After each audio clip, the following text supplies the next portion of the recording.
today to put Lord Boreal from the His Dark Materials series into the spotlight.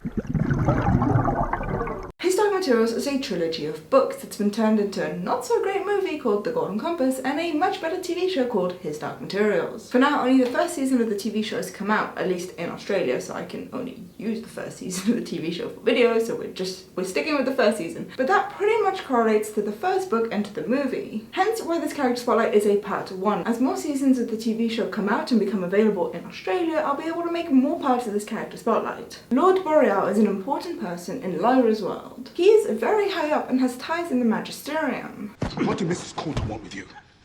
You think I can tell you that? It's more than my position is worth. Come now, Ratty.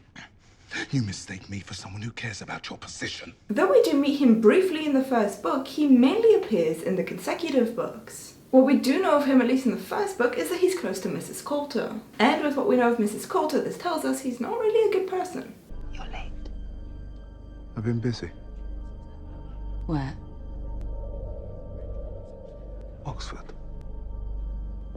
His first name, Carlo, comes from the name Charles. Interestingly, Charles is actually the alias he uses when he comes into our world, where he goes by Sir Charles Latrom. The name Charles is Germanic in origin, and it means man, or more precisely, free man. The word Boreal means of the north or northern regions. This is very interesting considering the first book takes place mainly in the north. In fact, a big aspect of the first book is the Aurora Borealis, or the Northern Lights. I took this photogram a few days ago. The aurora, the northern lights. Yes, that's right. When seen with the ordinary emulsion, but I'd like you to look at it again using mine. City in the sky. Obviously, this is a pretty big aspect of the first book, considering it's called Northern Lights. Lord Boreal having this name shows just how important he is. And it shows that he's heavily tied to what's going on in the north. I mentioned earlier on that he goes by an alias in our world, where his surname is Latrom. Elaine, isn't it? Charles Latrom. Latrom is an English family name. It's similar to the word Latron, which means bandit. Lord Boreal's demon is a snake.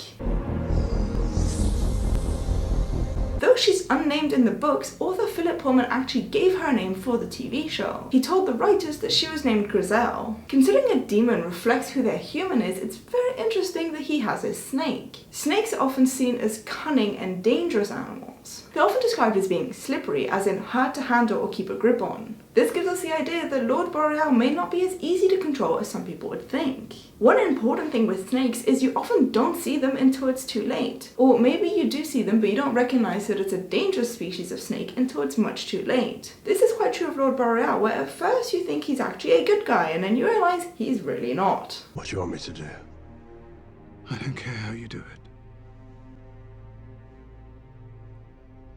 I want the letters. There's quite a few differences in Lord Boreal's character between the TV show and the books. Notice how I didn't point out the movie. That's because he's not in the movie. As I mentioned earlier, this is mainly because though he does have a brief appearance in the first book, he only really shows up as of the second book. The TV show decided to change things up and have Lord Boreal be one of the main characters of the first season. This was so that viewers could already get to know and get attached to the character. Building up his character arc as of the first season means that people will be more interested to see where it's going to go for the consecutive seasons. Like many of his characters, Philip Pullman didn't really describe Lord Boreal in that much detail. The main thing we know about him is he has dark eyes and grey hair. In the show, he does have the dark eyes described in the books, but his hair is also dark, not grey. In the TV show, we see Lord Boreal kill the journalist that interviewed Lyra at Mrs. Coulter's party. Beautiful. Quite beautiful. At least the assumption is that he killed her. Her demon didn't puff up into dust, so maybe he just really injured them? This isn't something that we see in the books. In the book, when the journalist is discovered, Mrs. Coulter threatens her and she leaves the party. In the TV show, we see quite a lot of Lord Boreal in our world. We don't always feel the need to have our demons on show all the time, Thomas. Two worlds both alike in so many ways, and you only seem to care about what this world can do for yours. He is spying on Elaine and Will Parry and is finding out as much information as he can about John Parry. I ran a facial recognition trace based on your photo, whatever that was, and I found a match.